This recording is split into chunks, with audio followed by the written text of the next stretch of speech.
Okay, hello and welcome everybody to today's meeting of City of York Council's Audit and Governance Committee. My name is Councillor Hollier. I'm chairing the meeting this evening. We've got a couple of members on this side and 4 down that side, and then a host of various officers and external partners. So I think it'd be useful if you could introduce yourselves when you first speak, just for the record. If I could firstly ask if there are any declarations of interest. Can't see any.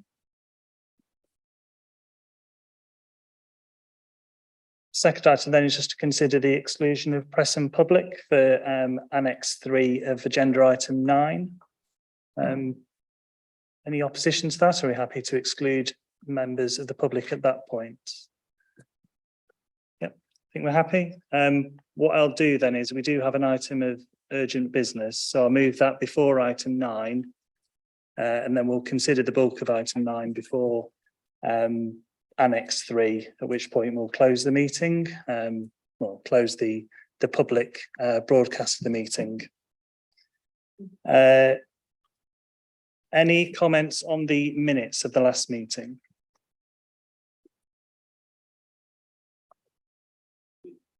Yep, Councillor Rose. Yeah, I'm just trying to find my notes in order. There was a point on point 5 in the corporate governance report that we were looking at, and I'd made in my notes, and it was on the recording, that we'd also added about having the full KPI range brought back, split by directorate at some point. It's not in the resolve, so I just thought I'd call out that there was an intention to have that circulated. Yeah, sorry, I don't know if I picked up in the microphone, but that we had the conversation around the corporate governance report and the KPIs that were present, but there were KPIs that weren't present, and it wasn't broken down by directorate, and we'd requested if we could have that broken up and circulated, I believe, at the last meeting. Okay, right. I think if we check the recording and add that into the resolutions as necessary. Yeah, and I think there was, I'm just trying to remember the exact wording. But in the resolved on point 9, the report to the monitoring officer, there was some stuff around the review of language using the Constitution review and some vague comments around the Constitution review. But I think we also made a specific point around incoming new leaders of the council. So I just wanted to note that was a specific resolution, I think, from this, that we needed to make sure we handled gracefully if the leader and deputy leader were changing over at a period of time. So I know that will be captured by the work you're doing, but I just thought it should be in the resolution on the minutes. That was all. Okay, sure, happy to add that. Yep. Anything else? I've got a comment about question about one part. If you want to take the approval of minutes first and afterwards, that's fine. I'll ask it. Sorry. It's basically just about a matter arising from them and a bit of information. Do you want me to take it afterwards or take it now? If you take it now. Fine. It's just about the one of the public speakers spoke about the appointments of a second independent member. I wonder if any progress had been made on that yet. Yeah, so as we speak, there is an advert in preparation to go out for that recruitment exercise to continue. And as soon as we've gone through that public advert process, then we'll be looking to make an appointment and bring them along to introduce. Thank you very much. Okay, thank you. Is that worth adding to the action plan? It's part of the minutes. It's in progress, Chair, so it's something we're doing.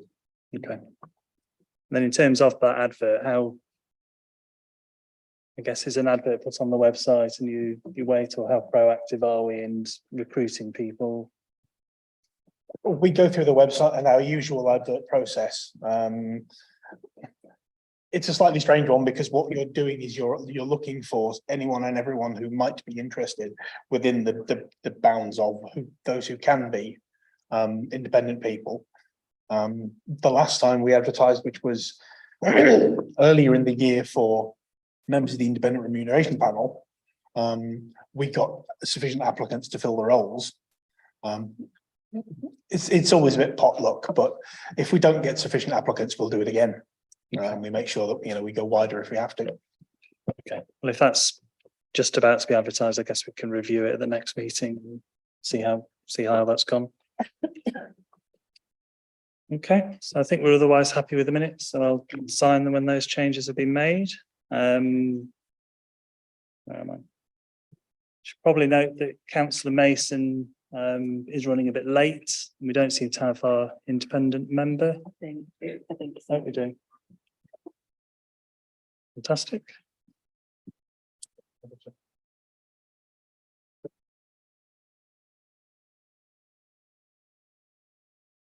Okay, so hopefully Councillor Mason will join us shortly. We could move on then to public participation. We've got 2 speakers this evening. First to speak is Gwen Swinburne.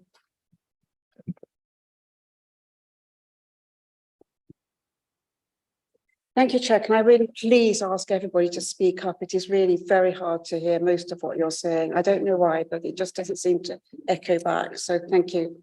Thank you, Chair.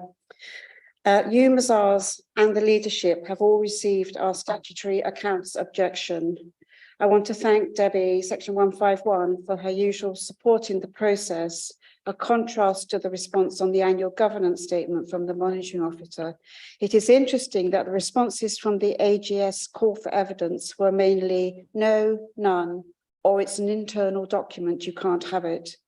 We are entitled to inspect these, if indeed they even exist, a particularly unhelpful position.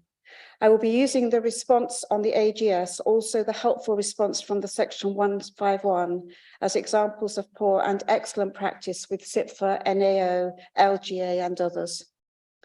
Considering the significant spotlight on governance failures in local governments, sadly including us, a professional, well-evidenced AGS should be an essential, not a belated, slap-happy, cut-and-paste job. Most of the non-cut and paste AGS changes refer to events that happened after the end of the financial year. All these references need to be deleted as they are entirely irrelevant, indeed confusing. The AGS is attached to last year's accounts only. Members, the worst part of the AGS is despite the many governance failures, there are no new priorities, and shockingly, the absence management one was deleted on the basis a contract had been issued only in July. I am reluctant to say this, but I feel I have to. After more than a decade of closely looking at the governance of this council, particular officer decision-making and recording, transparency, member officer interactions, I think I can honestly say things have never been worse. This is not a political issue. I ask you to look no further than North Yorkshire Council, where officers treat members with more trust and respect. As example, any member, committee member or otherwise, can request pink papers and sit in on discussions of those. Officers ban that here. Outrageous. Chair, I'm at a loss as to the reticence of the officers to recruit the independent persons, 2 of them, but it seems now something's happening. I wonder if a press release would help. Finally, thank you, Chair, for regularising the transparency of the internal audits. Please have the staff upload all the buried ones to open data, and may I ask that the supplementary agendas are available for citizens here. I didn't know it had even been published till this afternoon. Thank you. Thank you, and I think we are getting some copies of that. Sorry. No, it's fine, no problem. Okay, thank you. Next to speak is Brian Watson, if you'd like to join us.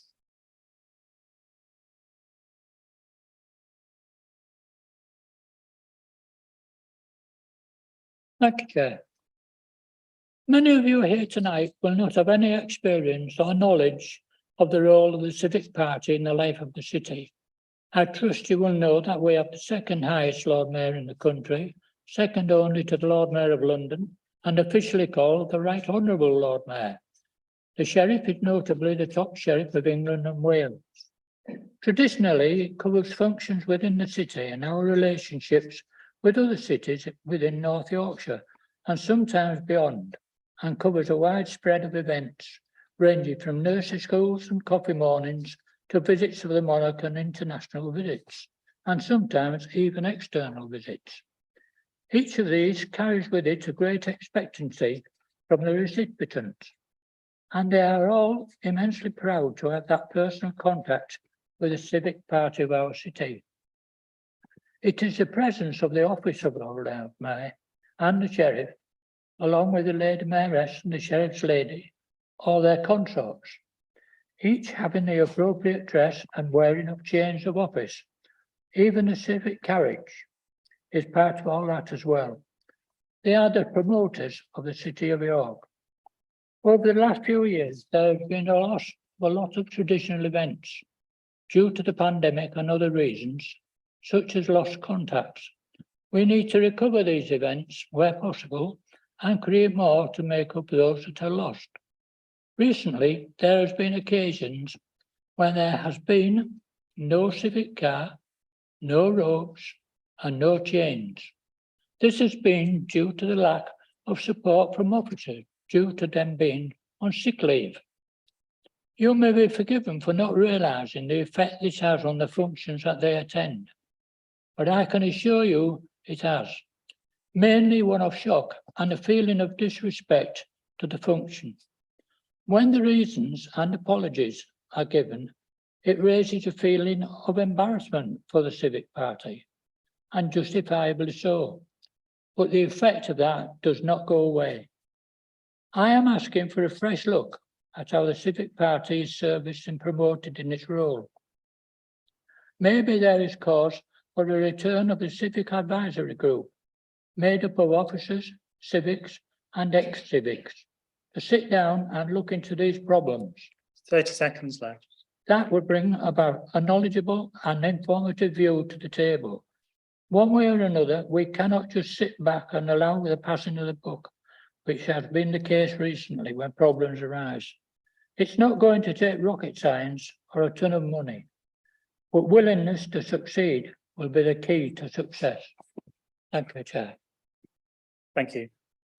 I guess I'm not sure where that sits on the agenda this evening, but we'll sort of hear your comments and I'll sort of try and find out where best to direct them and how that might be taken forward. Thank you. I'm sorry, I couldn't hear that, but I just didn't hear for long.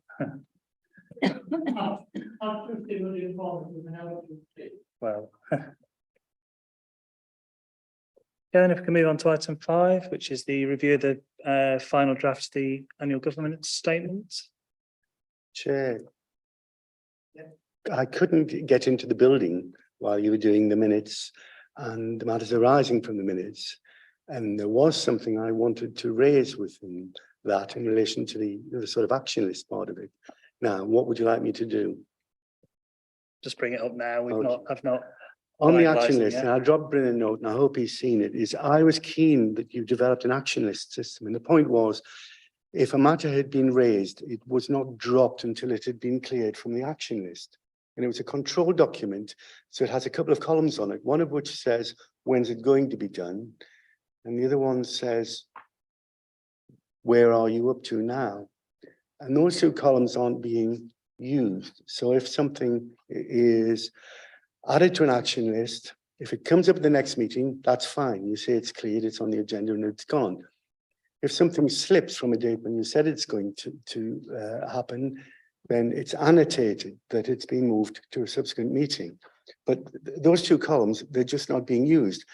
And it means that the members of the audit committee actually have no choice in a sense, but go back through all of it again, or on every individual item on the action list, say, where are we?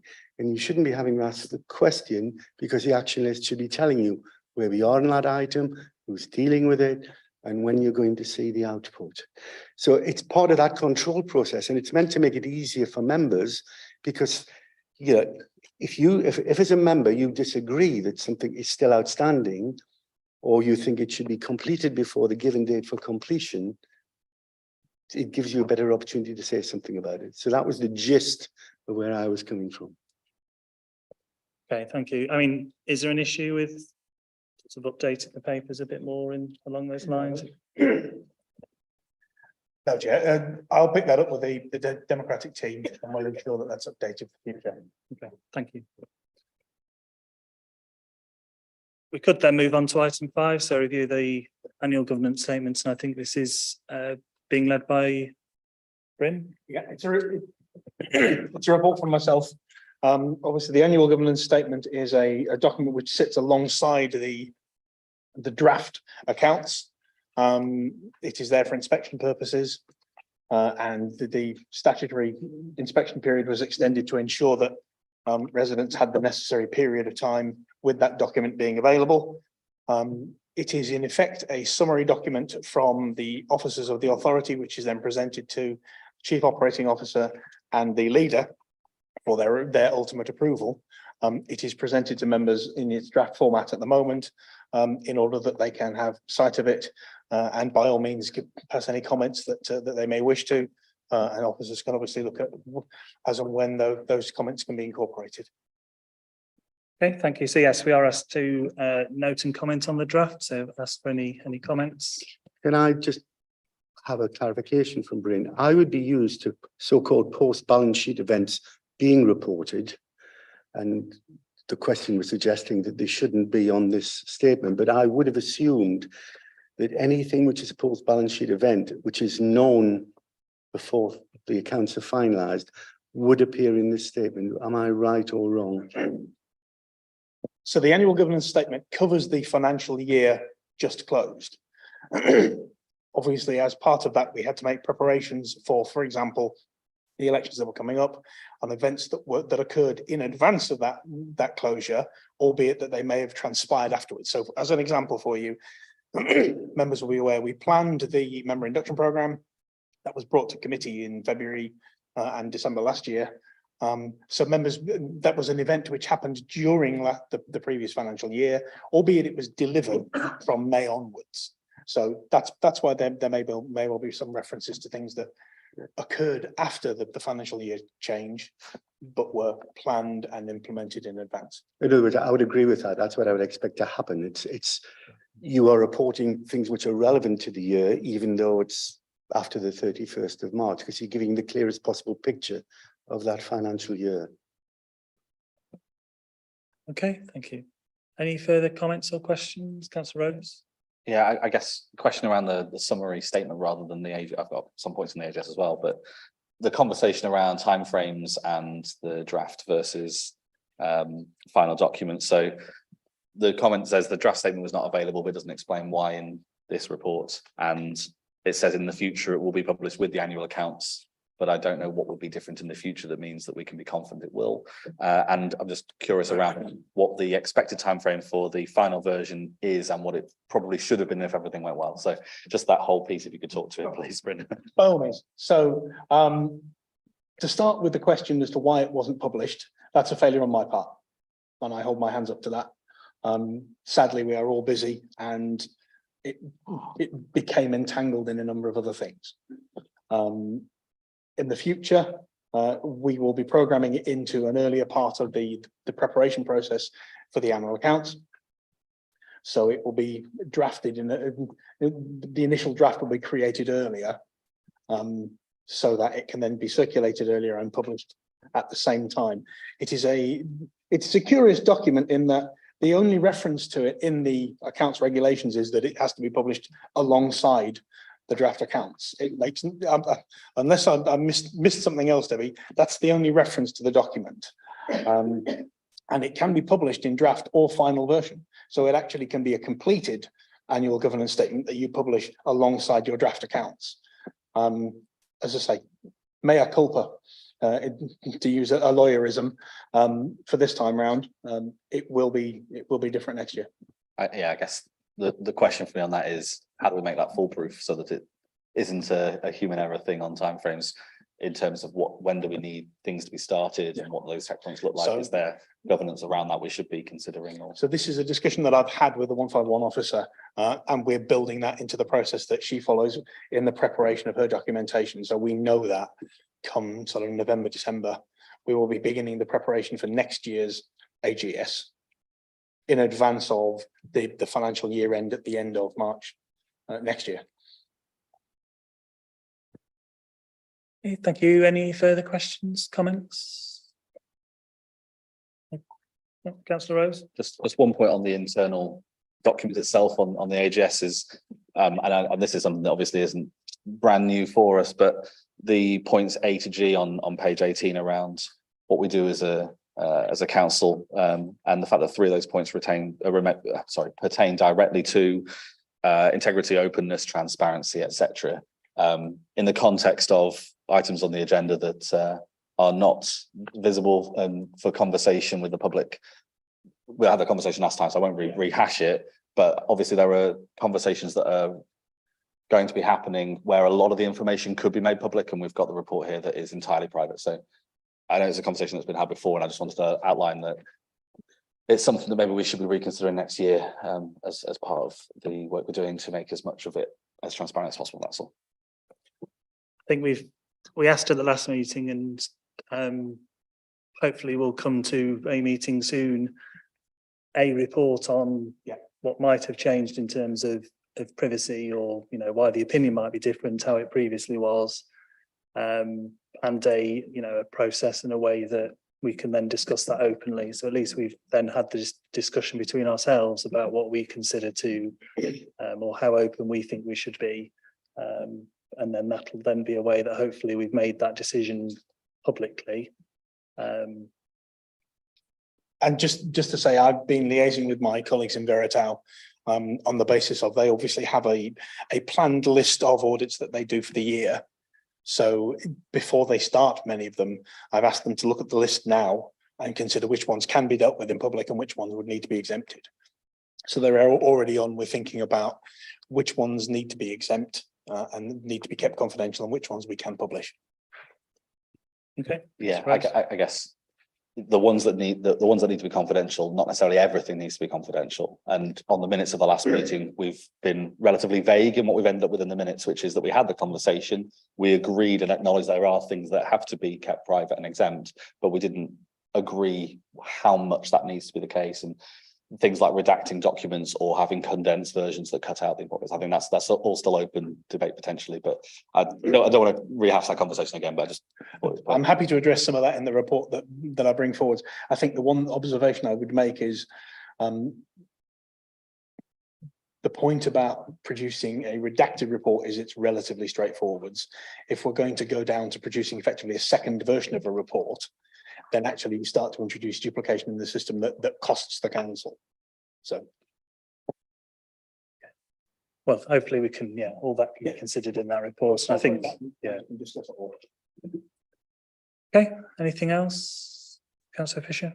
Thank you. Page 36, second paragraph, it mentions that there's a review, which is to be last review of internal audit function was 2018, and the current assessment is ongoing. Any idea when that will be completed and ready for us to assess, please?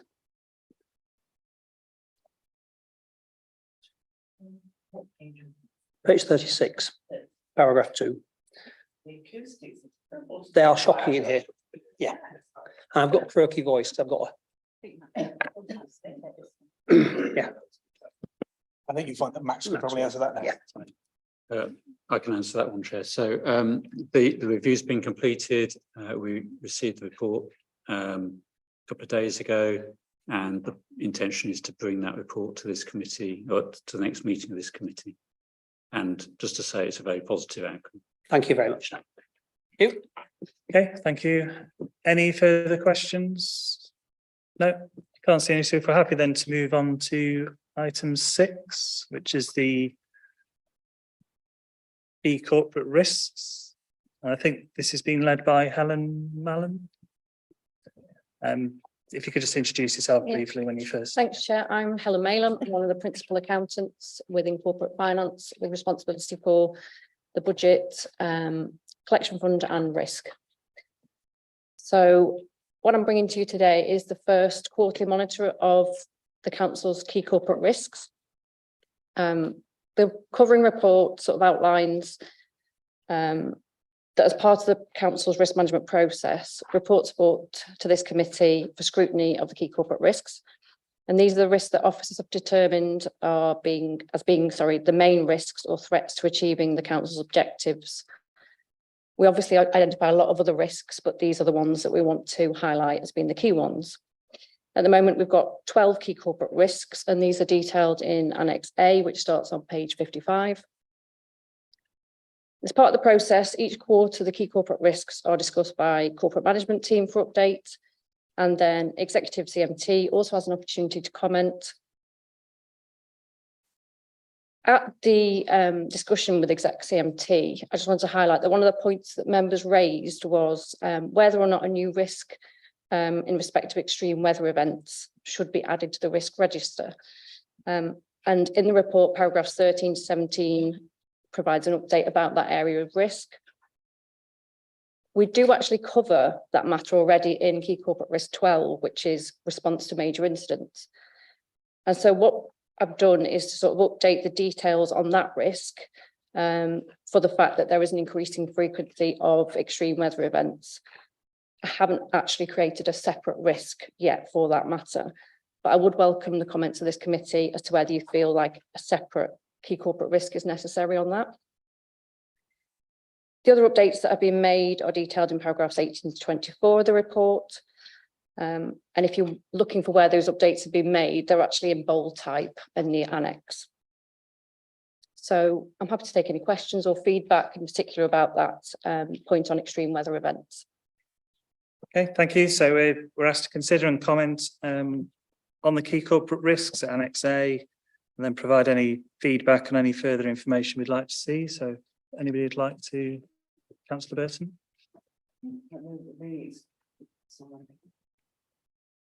The extreme weather events, I think it would perhaps be a good idea personally. I live in a flood zone, and in the 2015 floods, I was completely cut off from using no mobile signal, no phone. And I know it was an exceptional event. And then the follow-up to that, when I went to meetings that the council did say, the officers, that they were totally kind of unprepared for it. I've often thought we should have some sort of emergency number as councillors as well, that if there was an urgent incident, we could phone somebody who would perhaps be on call. Maybe that is already the case, and because I'm the new councillor, I don't know about that. But I personally, having lived through an experience that was really quite terrifying, I'd be all for it. But I don't know about the cost of it. That would maybe be the drawback. I think that's a point.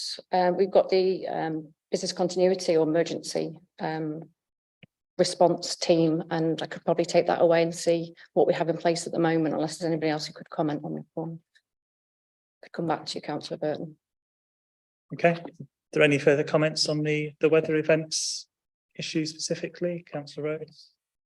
Yeah, I'm comfortable with it being part of the existing key risks. I think the major incidents and flooding, it makes logical sense, but I guess calling out it impacts us in ways beyond just that one key risk. For example, health and well-being. You've called out that the temperatures reached 38 plus, but obviously within people's housing that could have been 44, 45 degrees upwards, and there's a lot of health and well-being impact for people who don't have particularly modern housing, or that will be disproportionately impact to the population. And then obviously throughout some of these other bullet points, workforce capacity might vary based on whether that impacts people's well-being, and communities are impacted by it as well. So there's a kind of, I know we're talking about this as a council a lot about it being a sort of core thing that cuts through all these different areas. I don't know if it needs calling out any of the others. I don't think it needs calling out as a separate key risk, but maybe given that it impacts all the others, it should be separate, or maybe it should be referenced in one or two of the other points as well. That's not really an answer, but I guess that's my pondering. No, I appreciate that. And we do have risks that sort of overlap and intertwine across all 12 of the topics. Part of what the risk owner has suggested is that we'll aim to include climate change and those sort of risks within all the directorate risk registers as well. And I think that will help to pick up wherever else we need to expand across the 12 key corporate risks. Okay, any further views on that issue? No. Okay, any other issues or questions to raise? One of the corporate risk things that catches the eye of a non-officer, non-member reading the York Press is where we are with financial pressures this year, as we are in previous years, as we are in the year before that, and in my view, going back to sometime in the mid-1980s. So it's possible to blame the current government, it's possible to blame the previous government, and I think there's a strong line that can be drawn back for about 40 odd years, since before your careers began, actually, when local government used to have a great deal more of its own resources and make a lot more of its own decisions, and it's been chopped back time and time again. So it's possible to spend a lot of time blaming the government. It's possible to spend a lot of time blaming one another. It was this administration, it was the last administration, you know, a plague on all your houses kind of issue. But the problem is built into the system now. And if Debbie is reporting, as she has done, as a Section 151 officer, that we may not have reached the 114 situation of Birmingham, but every local authority in the country is heading in that direction. So there's a survival risk issue, which isn't an individual corporate risk, but it's an overarching risk. There are a couple of things you have to do, social services being the kind of obvious thing, and almost anything else is up for grabs if the cash isn't there. And the local government response tends to be, what are we going to do in year to chop what we spend, to fiddle with our balances, to get through till the next financial year? And at some point, there needs to be a multi-year strategic view. We cannot keep cutting things like this, you know, the death of a thousand cut things. What would the plan be if Debbie's pessimistic estimate turned out to be optimistic in terms of the pressure from social services, the growing workload? I don't think we have a clear view about what the most awful picture might be and what the strategic approach would be. Because normally in organizations, you start with optimistic, pessimistic, and pitch it in between. Local government, because of its history, tends to look at the optimistic estimate and make an optimistic view of that, because it's a practical reality issue. But as a strategic document, trying to take a multi-year view about what happens if we cut by X% this year and the social service pressures go by Y% this year, followed by X1 and Y1, etc., etc. So I'm not commenting on criticizing any individual line, but I am saying is corporate survival and the funding of corporate survival sits over the top of some of the things that are being identified as corporate risks, because by gum, they get to be bigger if you don't handle that larger problem. End of my version of a sermon. Thank you. I don't know if anyone wants to comment on that. I can just comment briefly, Chair. Yeah, you're absolutely right, Joe. In terms of the longer term strategic view, what I would say is that we do have a medium term financial strategy. Yeah. We do sensitivity analysis on that. Helen does that. So we do look at the what if scenario and try to pick what we think is the most likely. But also on the forward plan for executive is a budget strategy report for November that will publicly take that longer view, that longer term view. So we are going to do something slightly different on that this year. In terms of the 11 million is the kind of headline figure, I guess. You said that that's the best guess, is it? Is there a kind of plus or minus? Or? Well, that's the realistic forecast based on the information available to us at this time. So that's not, I'm not taking bets on that number. It's not a sweep involved here. That is our reason, and it's just a forecast. So lots of things would happen. So relatively early on in the financial year. Unfortunately, everything that could happen will probably make it worse. So winter, you know, we obviously make an assumption around what might happen over the winter in terms of not just weather events and the impact on the city, but also social care costs and hospital issues. So that is our best guess. But the report for executive on Thursday also includes those mitigations. So there's a lot of work going on potential mitigations and areas. You know, the council does need to reduce its expenditure. I think that's pretty clear. We're not in a 114 situation. We're not in that territory yet, but you don't need to be an accountant to know that if you overspend by 11 million every year, then you know it's not going to take very long. So it's just, you know, if we take that action now and make those decisions now, then it's not insurmountable, and you know we can absolutely bring the budget back you know, within what's affordable, but it's going to take a lot of work and some challenging decisions. So there's a lot of work still to do. So it's the start of a conversation, but that is our realistic forecast. There are lots of moving parts in that. That makes assumptions about social care costs, about inflation, about Treasury, about capital spend, about how much we might borrow. Like I said, lots of different moving parts. Everything, which all of those things could change and change the forecast. But we will be monitoring it very, very carefully. Okay. Councillor Fisher. Thank you. We are not alone. I think we should make that very, very clear. In fact, I mean, some councils have gone into the 114 territory, Woking, Spelthorne, Thurrock, I think Croydon's in there as well. All those councils have to some extent been reckless in some of their investments. I mean, look at Spelthorne, £1,200 million on capital purchases on a district council with a turnover of about 12 million. How can you justify that? It's not just them that are suffering now, it's ordinary councils. I mean, Kirklees, I think, has a £29 million overspend. I think North Yorkshire's looking at something like 40 million. You know, it's councils that have previously been well managed, well run, and now got to the point where they've cut to the bone and there's no more to cut. And endlessly adult social care keeps getting added on with an aging demographic. There is nothing we can do about that. There's statutory services, we've got to do it. And it just cuts the fat. My experience in local government starts off in 1987 when there was plenty of money around. We were very well run, very well funded council in Rydale. We could give grants to the people and all that's gone. We just haven't got that spending anymore. But the question I would like to ask is, obviously, with the pressure on the budget, the revenue budget, and the increased costs, is that going to have any impact on our capital budget? Because obviously we've got a very large capital programme, which we've borrowed money for, in some cases, to fund that, and it will eventually bring in revenue streams. Is there any risk to the capital programme, Debbie? Well, one of the actions and mitigations is to review the capital programme. We haven't done that yet. We did it, if you remember, if you recall, around COVID, we did it then. So we will be doing it again. That will primarily be focusing on where we can delay or defer expenditure. So as an example, something like a laptop refresh programme, can everybody's laptop last another 6 months if it was due to be replaced? Those kind of things. Can we delay and defer?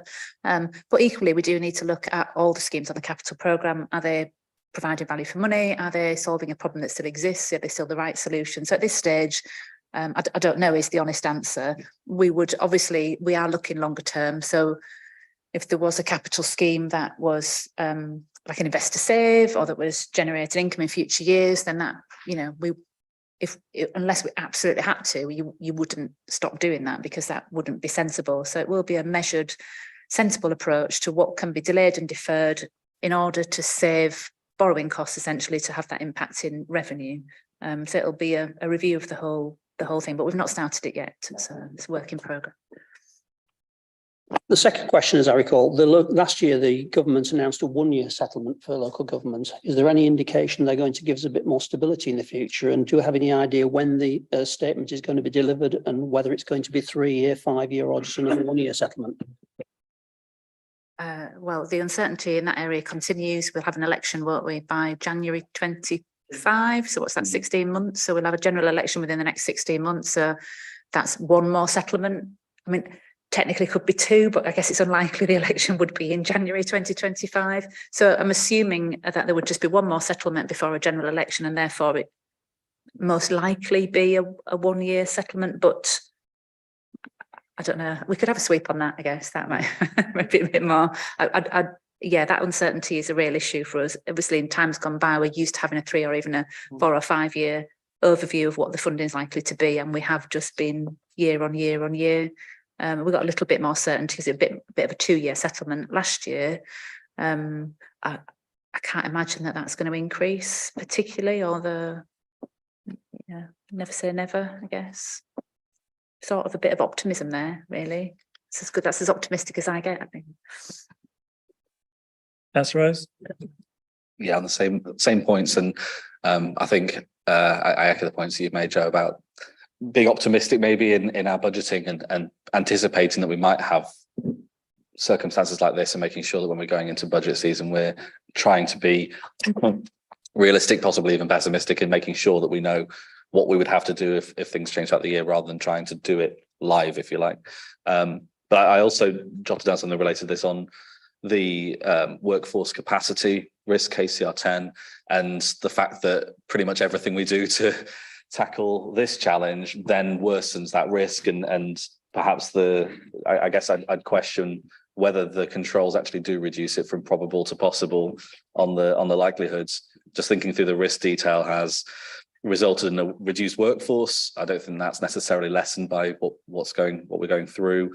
Recruitment and retention difficulties, lack of succession planning, where perhaps roles won't be backfilled at all, that exacerbates that risk. And then the implications, increased workloads for staff, impact on morale, staff turnover, service standards, vulnerable groups, all of those. I think every time we're looking at what we can cut next, it's going to in some way add stress, reduce capacity.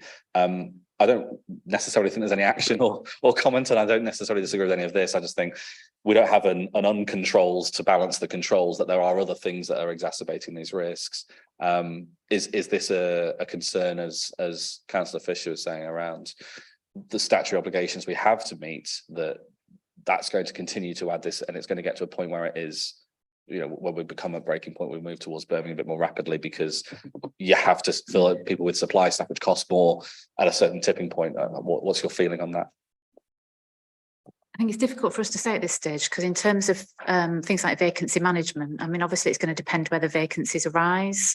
So it's difficult to sort of put an action plan in place, because obviously we've got some exemptions. So social workers will be recruited to, waste loaders will be recruited to. So those certain key frontline services, and we are reducing our reliance on interims and agency staff. So in some cases, there will be more permanent staff because we want fewer agency staff, because permanent staff are cheaper than agency staff. But for example, if I've got 5 accountants and 1 leaves, we'll be saying, well, we're going to have to manage with 4 accountants for the time being until, we see how things work. So some teams it's going to be different. Some teams it's going to be, well, let's decide what we're not going to do, because it might only be a temporary measure. Other teams, it'll be slightly different in everyone. So we're asking corporate directors to kind of monitor the position, and then we'll manage that at senior management team to just see where the impact is. But we'll be keeping a really close eye on things, because we might not get everything right first time. So we might make some exemptions in some areas and not others, and then realise that actually there's we do need to recruit to those staff because of some other reason. So we're not putting in hard and fast rules on every post at this time. We're saying there are some exemptions for the recruitment freeze, and we'll deal with it on a case-by-case basis, depending on where the vacancies arise. Yeah, thank you very much. And I guess everyone here and everyone listening is well aware of the situation, have a lot of empathy for those trying to resolve it, have experience with being on a team that's too small or so on. I guess the challenge is that what might be bearable for 3 months might not be bearable for 12, 24 months. And it might be quite hard to go with it, but we are where we are, right? And I think it's a good point. We will have another look at KCR10, I think, actually, just to reflect some of the points you raised. They're really good points around where we just maybe need to add a bit more, either more mitigation or increase the risk number. If I can go back following that to where I was starting from, if you look at what every individual team can do to chop its expenditure by a little bit, it gets you through the day, it may get you through the year. But as a council, what would you do to deal with the really hard stuff? Would it be better to have a strategy which says, if there's a big further reduction, here are the high level things that we would try and do, rather than let's stop recruitment? And effectively, in other environments, what you're really seeing is, are there services to discontinue as opposed to lots of services to chop back?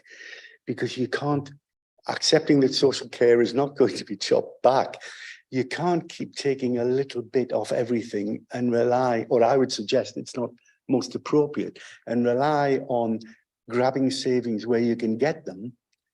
Because as councillors, you actually have a responsibility to take a strategic approach. And the problem for councillors making that issue is it's very painful for your constituents, and it's very painful for you. But the chopping where the opportunistic chopping is actually painful operational delivery as well. And it's not a good strategy. But we all have a long history of doing it. It's all right for me to pontificate from the outside. It's very difficult to do. But if you don't know how you would handle an extra 3, 4, 5% unfunded pressure, other than, well, in year we will do this, we'll do that. It's very hard to get your eye up from the ground. Okay, Councillor Whitcroft.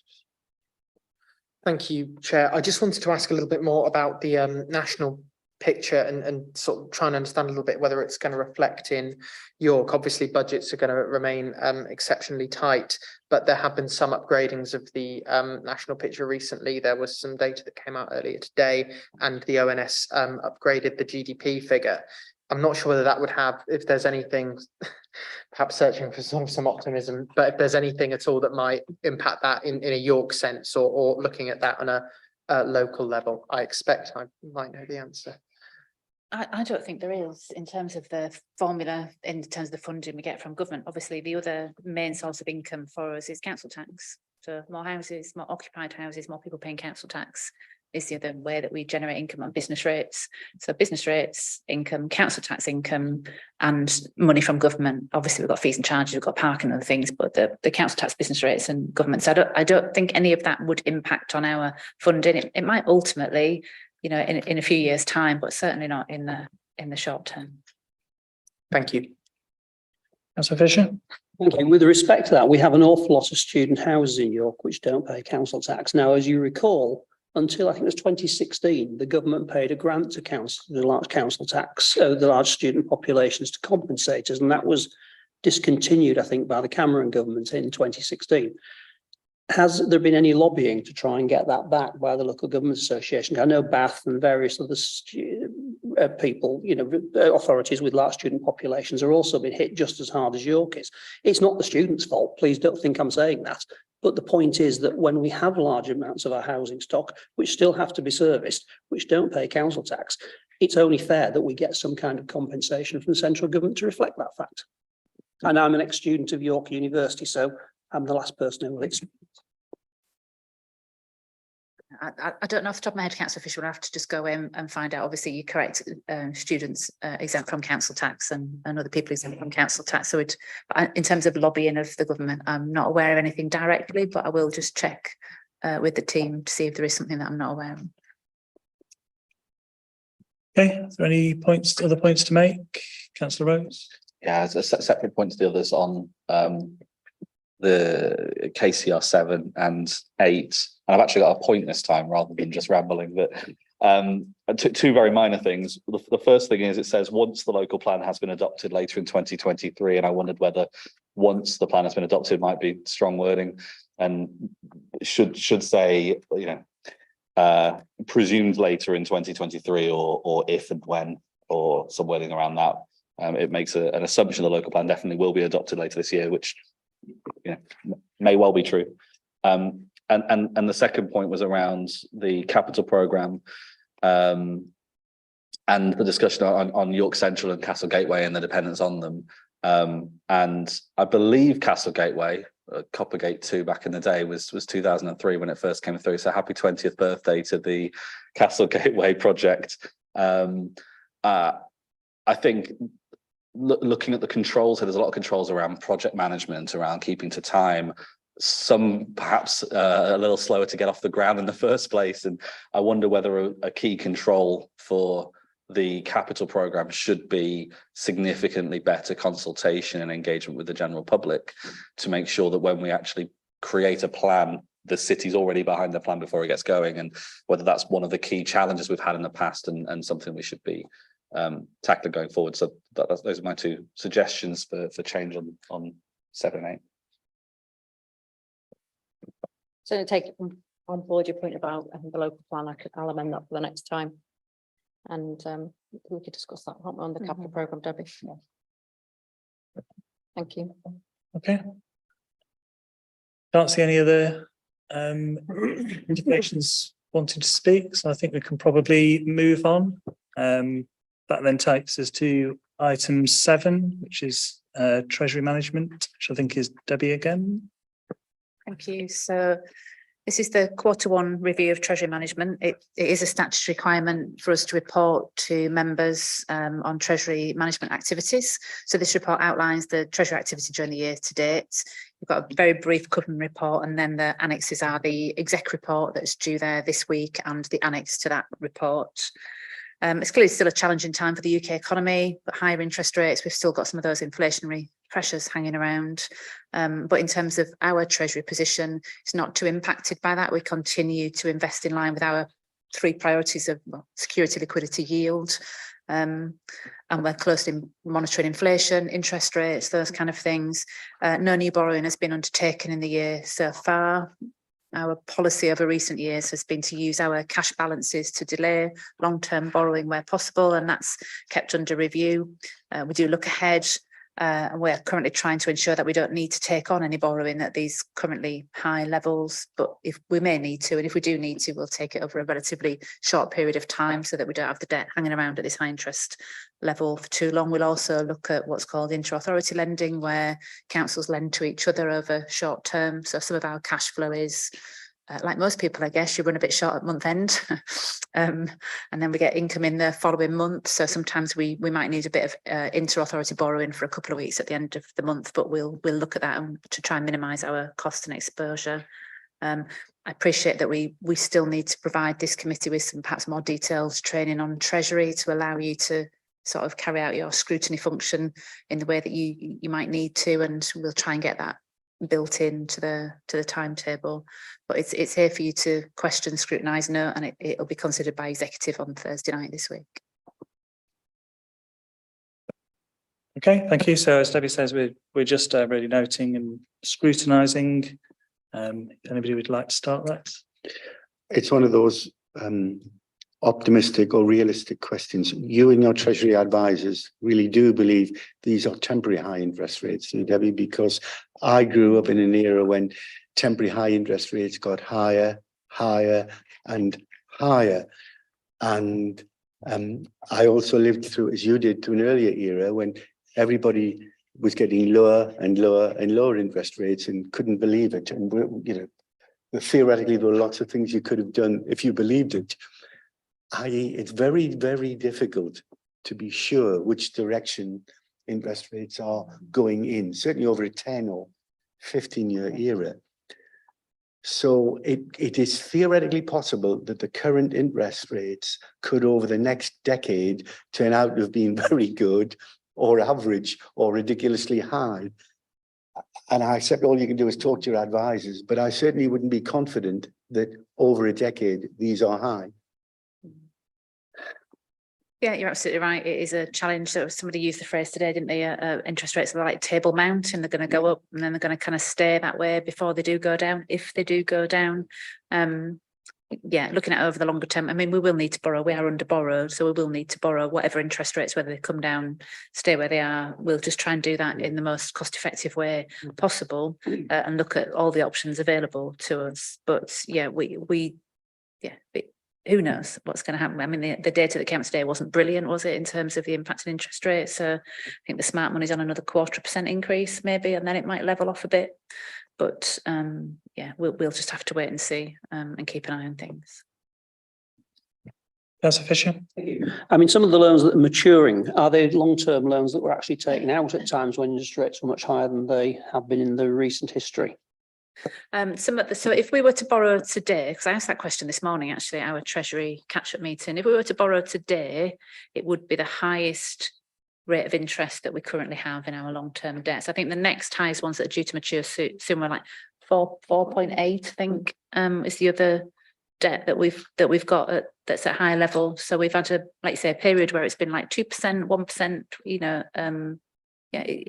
So if we were to borrow today, it would be the highest interest loan that we have, which is why we're going to try not to borrow for quite some time. Yeah. Thank you very much. I always ask questions and I always get an answer that you've asked them first. Sure, that just means it's a sensible question. Any further? Councillor Rose? Yeah, it's a bit of an open question, which is on page 102, there's the debt maturity profile chart. I'm a bit of a novice on the detail and I couldn't see much of the detail on what's beneath each of those columns. Could you just talk to the shape of the 11 mil to 18 mil next sort of most of a decade, and the spike in 2042, just so I understand what the chart's telling me, if that's okay. I think it'd be the HRA debt, won't it? So a number of years ago, the council, the government, well, it's a bit complicated really, so I won't go into ancient history, but basically we had to buy ourselves out of the HRA subsidy system. So what we're effectively doing was we were borrowing to buy a future income stream from council housing, really. And so we had to borrow that money in a certain way from the government, and that spike in 2040, I think 2041, 42, isn't it, is the tranche of HRA debt. So it depends. So some of the debt that's about to mature, going to mature this year, I think it was 20-year, or it was 40-year debt actually, wasn't it? We haven't taken anything out of the 40 years for quite some time. We've done a few 5 to 7 years, we've done some 20 years, but we've taken it out over a shorter period. So it's the historic profile, but that big spike is in relation to the housing revenue account and housing debt in particular.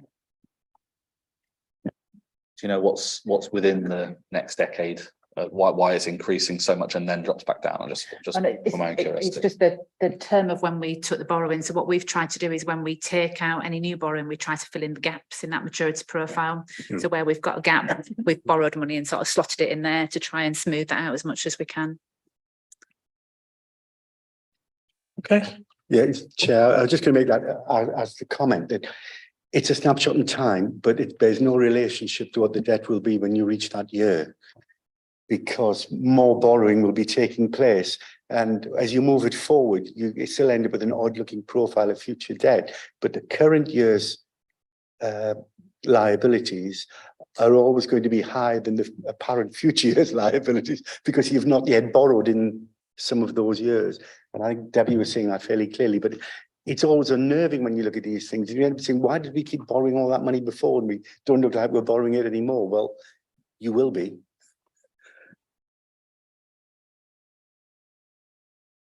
Okay. Can't see any further questions. So if we're happy then to move on to item 8, which is the work plan.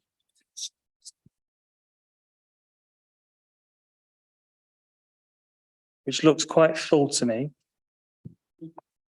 I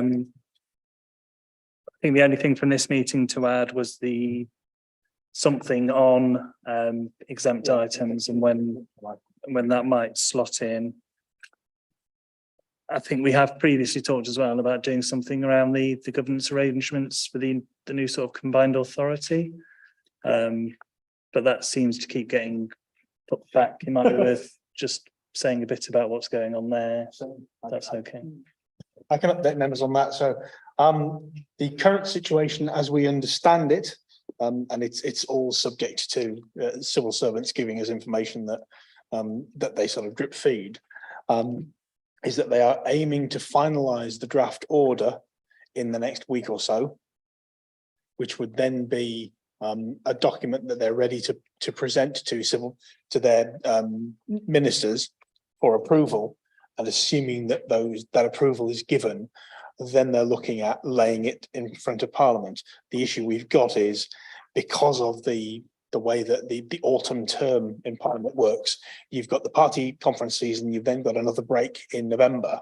So there's a limited period when they can actually lay the order. The upshot of that is we're not expecting the order to be laid until probably November. With the creation of the combined authority probably not happening until January. They have assured us that there will be no impact on the intended election date in May next year. But we are very much in the hands of civil servants and central government as to when those processes happen. So in the meantime, we've agreed that a report will be going to what used to be CCSSMC, on governance of the combined authority, and we've got the lady who's acting as the monitoring officer for the joint committee, what would become the combined authority, lined up to attend that, so that she can talk to the committee about how that governance will work and how it will all dovetail with City of York and North Yorkshire Council.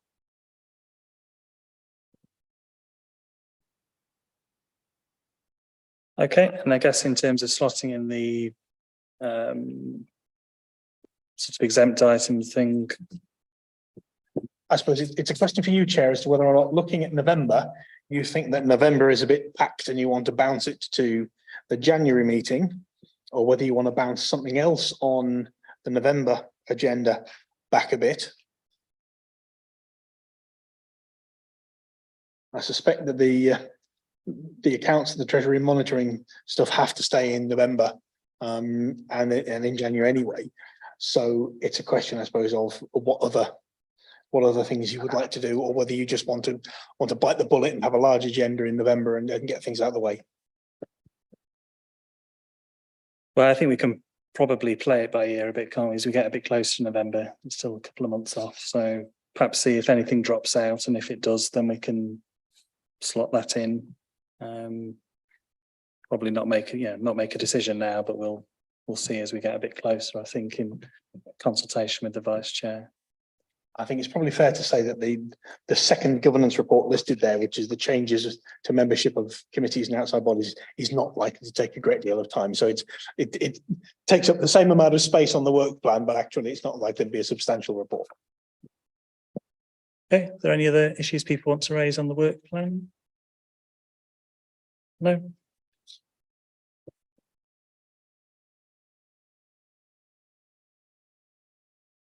I'm tempted to just sort of power through agenda item 9, but it could also be quite big. So perhaps we just take a quick 5-minute break at this point. Aim to be back. Well, yeah, we'll definitely start by 22, but if we're all here earlier, then that's great. Okay.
Right. Thank you and welcome back, everybody. Continue with the second part. What I'll do is I'll move agenda item 10 before agenda item 9 so that we can end the public part at a sensible point and not have to come back. Thank you, Chair. So members will recall from the previous meeting of the Audit and Governance Committee that the council has, over a period of some 30 months, starting in the middle of the COVID pandemic, accumulated a backlog of freedom of information cases for which the information governance team had no record of a response. And as at the end of August 2023, that number was 261 cases. It's important to be aware that that doesn't necessarily mean that that no response had been sent in all of these cases, because we've already found a number of those where we've identified a response had been sent by the department, but the IG team hadn't been copied into it. So they didn't have a record of a response being sent. So it's not necessarily that there were 261 with no response, it's that there were 261 where we can't find a response in the IG team's records. Nevertheless, the numerical backlog is such that following discussions with the Information Commissioner's Office, the ICO has indicated that it intends to issue an enforcement notice in the near future, requiring that the council resolve the backlog. Generally, the timescale for resolution of such things is 6 months. In terms of progress, in the time since the end of August to now, the Information Governance team, with significant assistance from other officers across the council, have issued responses to 83 of those 261 requests. So that's almost 32%. And we're confident that we will clear the backlog within any likely timescale, certainly within the 6 months. We will be working obviously to clear it as quickly as we can. So as part of a response to any enforcement notice, the council is also likely to be required to publish an action plan demonstrating how the backlog will be dealt with, how procedures will be revised and strengthened to ensure the backlog doesn't arise again. This action plan is currently in preparation and will be published as is required by the ICO. In order to ensure that members are properly updated, the Information Governance team will bring an update to the next Audit and Governance meeting, setting out exactly where we've got to in terms of clearing the backlog, and what the action plan sets out we will do to ensure that it doesn't arise again. I need to be clear that this is an unacceptable failure of service, for which I personally apologise. While some of the backlog may be as a result of work pressures on officers, combined with the effect of the pandemic, it's not an acceptable position and will be remedied as soon as possible. Thank you, Chair. Okay, thank you. Thank you for that update. I just had a quick question in terms of, you said there's 260 odd cases that there isn't a record of. Yeah. 80 of those have since had an answer. Is that a sort of new answer from scratch, or is it they've found the answer that was sent? It's a combination. So some of them, they have located that the department sent an answer out, but didn't copy the IG team in. Some of it, it's been an answer from scratch to ensure that the response has been sent out. Okay, any other questions on that? Councillor Mason? I just suppose, so do we think there's any more that have been unanswered, or is the rest to respond to it as a fresh? To be honest, it's a difficult question to answer. We are still going through the process with departments to check that these are the ones we've got outstanding for responses. Has anybody sent anything? Because I say every time you go to them, you'll find that another officer may have been involved and they've sent a response. So we are working on the assumption that we will have to respond to the remaining 160 something as a fresh. Because if we plan for that and then we find that actually some have already been answered, then it reduces what we have to do, rather than assuming that all of them have been answered and finding that we have to start from scratch. I'm just interested in how it all kind of came to light. Is it that these have come through a different channel that we hadn't been monitoring, or? No, I think it's been a gradual build up. And obviously we talk to the ICO about this on a quarterly basis. I think it's probably got to a stage where the ICO has decided we want to see action to make sure that we clear it now. We're not the only authority in this position, and enforcement action is the lesser of the actions that they can take, as far as I can determine. You know, councils have not only had enforcement action, but there are councils that have had formal reprimands from the ICO's office. As I say, it's the challenge of freedom of information requests being an add-on to everybody's day job. And as we've talked about, teams get smaller, workloads get larger, and rightly or wrongly, individuals may have made a choice that says, I'm sorry, I'm too busy to deal with that, put it to one side, and a week becomes a month becomes. But we will be looking into the cause of that, so we can cover that off. Sorry, lots of questions. I presume the 6 months is a plan to get up to date within 6 months, and then there must be part of that then is how is it managed going forward, so it doesn't kind of get that built Yeah, together. exactly. As I say, 6 months is the standard period that the ICO puts out. I'm confident that we can significantly reduce that in terms of clearing what we have. And then we'll have to look at how we deal with the procedures to make sure it doesn't get to, it doesn't get to a backlog again. Could I just check where we sit in the sort of the graph of receiving these things? Do we get more than the average, about the average? Because one of the issues, if you get more than the average, does that mean we're over generous in the things we accept as requiring a freedom of information? Talk about going forward, not backwards. In other words, one way of reducing the backlog is to be a bit more accurate in what you count as a valid freedom of information request. That's assuming that you've already been too generous. And if you haven't been, it's a different kind of issue.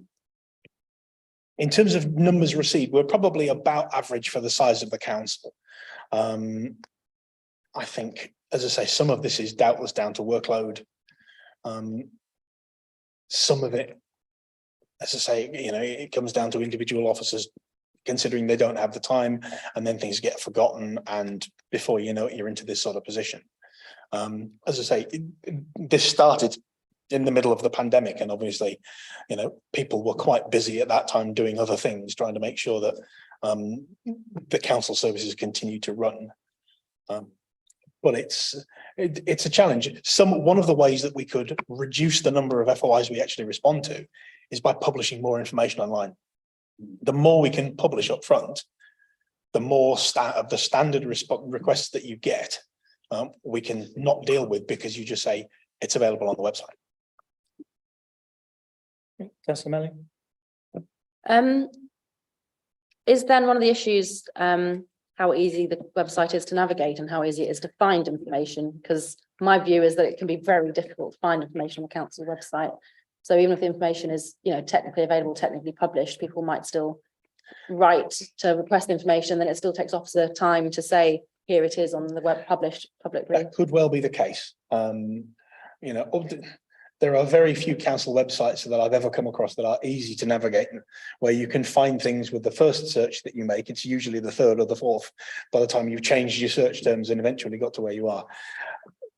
Whether we create a specific data website or a data page as part of the council's website so that you direct people to that and it's got lists of information types, that's something we can look at, absolutely.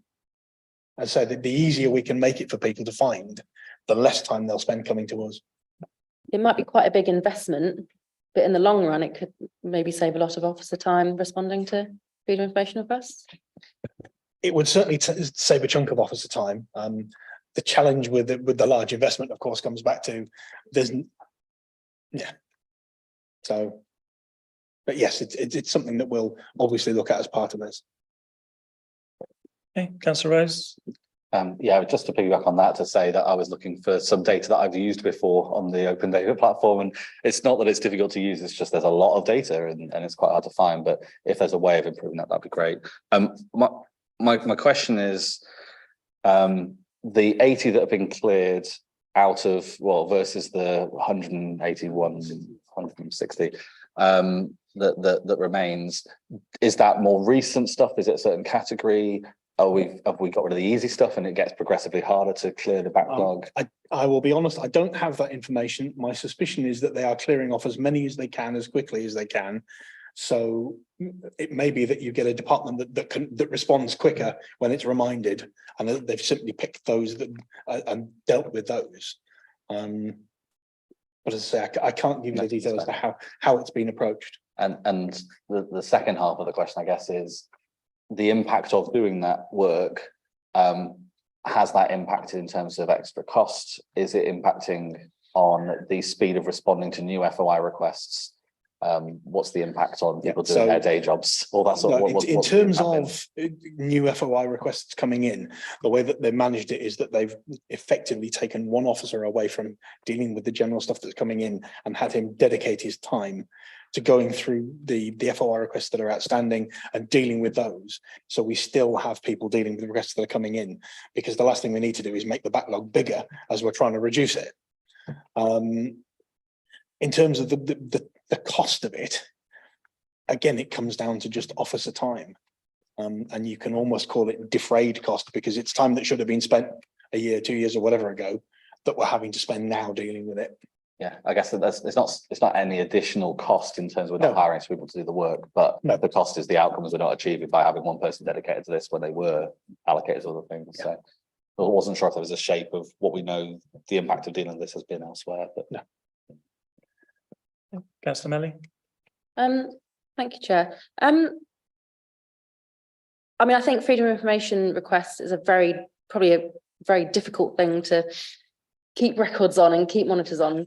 Is part of the issue to do with staff training? Because are there lots of freedom of information requests that come in which are just don't go directly to the information governance team, just go to any council officer, don't necessarily say the words freedom of information in it, it's just an email from a member of the public asking for a piece of information. Yeah, that's entirely conceivable. And it's a difficult thing because every single employee of the council is subject to Freedom of Information Act, and training can be very difficult because who has the time?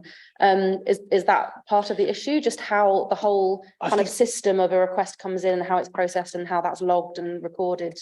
So training is always going to be an issue. And I think trying to make sure that the entire council workforce keeps on top of that. It's the challenge with all training. It will have to form part of the action plan that we ensure that people are retrained and that information is provided.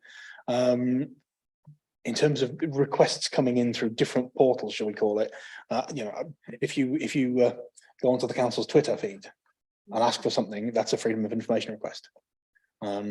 So it's not just somebody emailing and saying, under the Freedom of Information Act, I would like. Yes, doubtless, things will not have come in a conventional way. And as I say, the challenge the IG team has is making sure that they get track of those, and then they send it out for response and getting a copy of the response that goes with it. And as I say, it comes back to some of them have been responded to, but just haven't been copied in to the IG team. Councillor Mason. I'm a bit concerned we don't know the kind of strategy of how we're trying to clear the backlog for the minute. Could we get a written response kind of just in that interim before we get the action plan of, are we dealing with the oldest ones first? Is it any first? Like you said, I can certainly do that. The intention is that we'll be looking to establish probably a bi-weekly meeting with some senior officers involved, so that we go through, okay, this is how many there are in your area, this is your target for clearing this week, so that we can actually keep on top of progress and make sure that it's driven forwards. But yes, we can certainly get you some more information on how things are being picked, if you want to call it that, for response. Okay, can't see any further questions. I'll say thank you for bringing that as urgent business. I think it is useful that we see and are able to ask questions before it becomes in the sort of more public domain, although obviously it is now. I think I would far rather the committee was aware of it from me than from York Press or wherever else. Yeah, and even better to know there's an acknowledgement to the issue and absolutely there's a plan to do something about it. So if we could move on then to item 9. And what we should have is a front sheet, an agenda supplement which came a bit later, and we've sort of pandered around hard copies of that. And then a set of pink papers, which are the exempt part of the agenda. So what I suggest then is if we look at the sort of covering report, the items in the agenda supplement, and I'll sort of go through those one by one. And then we'll close the public part of the meeting and talk about the exempt appendix. But if I think this is Max, is it leading us through this? So if you'd like to. Thank you, Chair. So I'm Max Thomas, I'm from Verito and I'm the Council's Head of Internal Audit. So this report provides the committee with an update on the internal audit and counter fraud work that we've completed since last meeting in July. There are two annexes to the report. Annex 1 covers internal audit work and Annex 2 counter fraud work. I'll just make a few comments and I'll pass to my colleagues, but we've made good progress in the period. There haven't been any significant issues that I want to bring to the committee's attention, but I think it's also worth saying we've had good cooperation from officers as well with the work that we've been doing. But I'll pass to Conor Munro, who's just going to talk through the internal audit part of the report first. Thank you, Max. Thank you, Chair. So I'm Conor Munro, Assistant Director for Audit Assurance at Verito. So in that capacity, I'm responsible for looking after delivery of internal audit services to City of York Council. So this is the committee's regular quarterly update report. It provides members of the committee with an update on all internal audit activity from the previous meeting up until, as is the report in this case, until the 1st of September. So the report takes us up to pretty much halfway through the 23-24 audit year. So during the period mentioned, so from the last meeting to 1st of September, we've finalised 8 audits. Actually, an update to how it reads in the report. That's because since publication date, we've been able to finalise a further 2 reports. That's the insurance and risk management reports, which have been listed in the report as draft reports. They've both been awarded reasonable assurance. Also, if you look ahead to Appendix A on page 122 of your packs, you can see set out the audits that we have currently in draft, which is now at 3 rather than 5 by virtue of those audits being finalised. Those audits in progress, of which there were 14, and those audits that are in the earlier phase in the audit life cycle at planning, of which there are currently 9 at the time of reporting. If you then look at Appendix B on page 124 of your packs, this gives committee members an overview of our priorities for internal audit work over the next 6 months, according to our do now, do next, do later prioritisation. Do next being what we're going to be tackling in Q3, do later what we're currently planning on delivering in Q4. Though, as is the case with our flexible work programming, we will consider that prioritisation as we progress through the year and may well decide that others take priority and others may well be deferred into next year. Moving on to Appendix C then, these tables provide summaries of the reports themselves, some comments about the key findings that we've made, and importantly, the management actions that have been agreed as a result of the work that we've undertaken. So these refer to the 6 audit reports that were mentioned in paragraph 7 to the report. Clearly, these also are available in the supplement to the report as well, with the exception of the juice and managed stores audit, which is an exempt item, as you mentioned, Chair. Appendix D is just as a reminder really for members to give you a view on what our audit opinions are and what they mean in terms of our assessment of internal control. Likewise, our priorities for actions as well. And towards the end of the report, the very end of the report, Appendix E represents all the work that we've done in that same period to follow up agreed actions that have been raised in previous audits. So there's nothing in particular that we need to raise as a result of that work. We're finding that we're able to clear through a number of actions with good cooperation, as Max mentioned, with staff, and looking for that to continue into later courses in the year. Thank you, Chair. And I'll just pass to my other colleague, Jonathan Dodsworth, who's going to talk through the counter fraud part of the report. Thanks, Max. Thanks, Chair. Going through the report, we talk about fraud management, which is proactive work that the counter-fraud team undertakes, and communications works internally. So for example, we participated in a National Day of Action Against Blue Badge Fraud in June. And we also raised awareness of the whistleblowing policy again in June.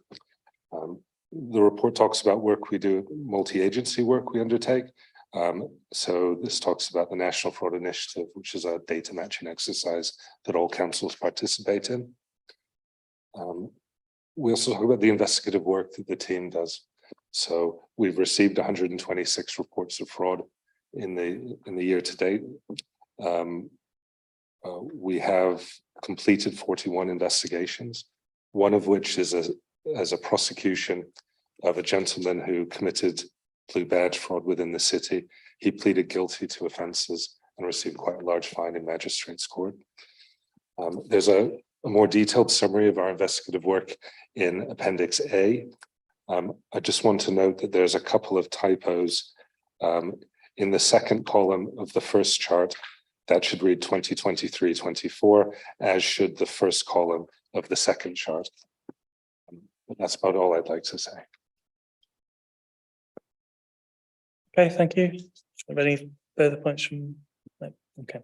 So I'll just ask the committee then if there are any questions on kind of the overarching reports, if there are any sort of specific questions on the individual sort of internal audit reports, if you save those and we'll go through them one by one. If there's just any kind of general questions to start with. No? If not, then if there's any questions on the CCTV internal audit report? No. The next one's the climate change strategy. Any questions on that? Fiona?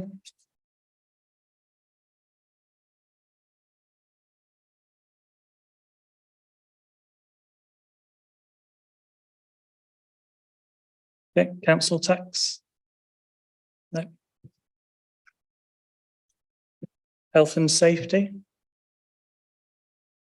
No. I